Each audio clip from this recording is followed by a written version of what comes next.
So I just got the call from a fab guy. He said, you got to come down and have a look at your car. It's almost done. So he's just chucked a coat of paint on a few things. So while the paint dries, we're going to sip a few beers and have a look at the car. So let's go down there now and see what he's done. Mate, I tell you what, this weather is freaking horrible. We're in the middle, well, pretty much the start of winter in Perth, and mate, the weather is shocking. So ran to the car, got my laptop, got a few beers, got the laptop just in case I need to adjust a few things. So let's head down there. Oh, when I get the immobiliser going. In the old trusty FTE converted cruiser. If you haven't seen the videos, I've got videos of that too, so jump on the page and let's head down there. Alrighty, so we're down here at Rev Up Auto, where the car is getting all the work done. So in the interior here, we just got a little plate welded on the floor here. When I put the 4L60 in, it had the inhibitor switch on the side of the box, which is pretty bulky. Now I had to run that in order to run the electronic auto. There was just no way around it unless I fully manualized the gearbox.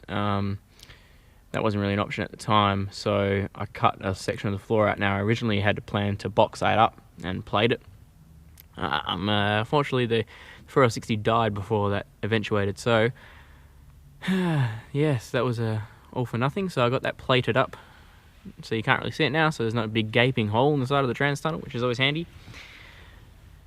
So that was about it for the interior. So if we go around to the engine bay, I just got a little bracket welded onto the air filter, air intake here. So originally there was no bracket, I just had it cable tied to the sort of radiator support here, which is pretty crude. So I had the intention of getting this done with the exhaust, but we just ran out of time. So got this done as well, and put a little nice riv nut in there, or nut cert, to hold that all in place, because on this one here I just got a bolt and a nut. It's a bit of a tricky spot to get to there, because you've got the radiator and you've got a wiring harness that runs under there and all sorts. So that's all for the engine bay. So I also got the gearbox mount done, of course. So we're actually got on the hoist right now, which is handy, so I don't have to crawl around the floor. So what we'll do now is we'll pop it up on the hoist, and we'll give you a rundown of the new gearbox cross member and just show you a bit on the underside of the car with the new Turbo 400.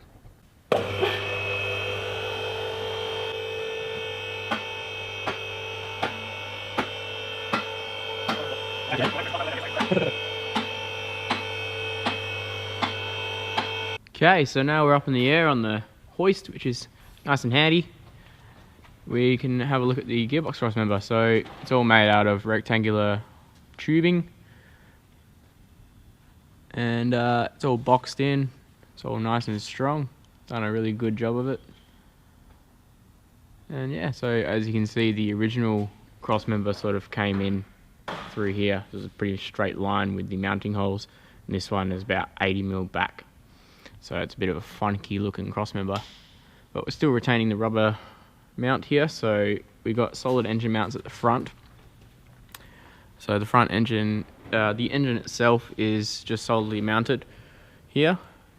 So if we were to run a solid gearbox mount, any torsional loading will eventually crack either the engine mounts, the aluminium mount itself on the engine, or the gearbox mount, or the floor. It's got to crack somewhere.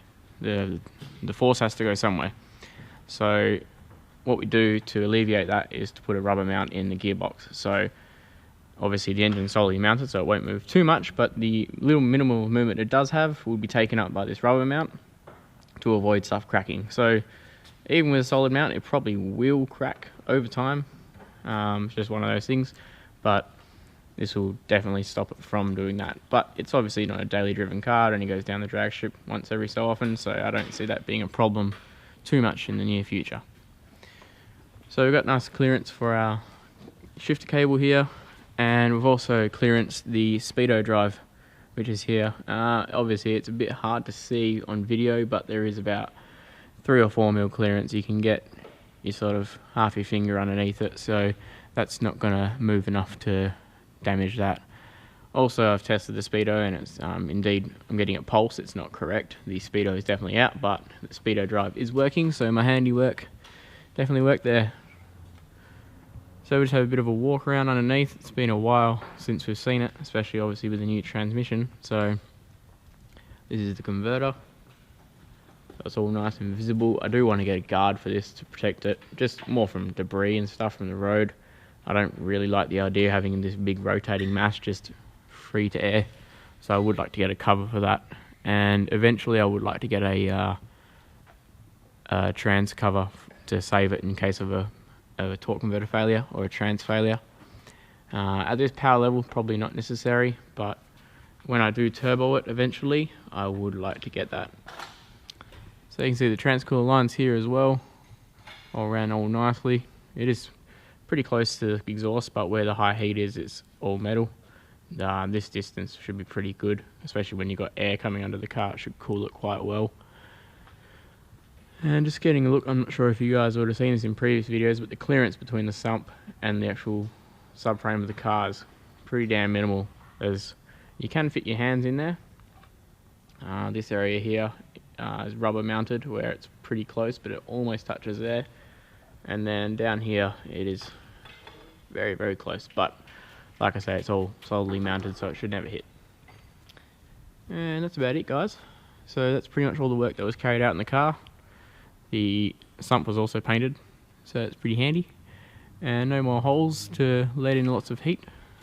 And yeah, so we're all pretty much ready for the drags. I am going to chuck it on the dyno again, just because it's had a high stall and a new transmission, so it might be a little bit different in the lower end of the tune spectrum on the table. So we'll get that checked and make sure she's all sweet before we let her full rip on the drag strip.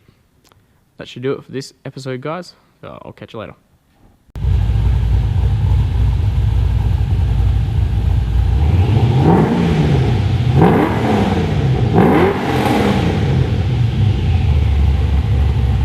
Oh yeah. Actually, it sounds pretty aggressive, eh? Fuck yeah.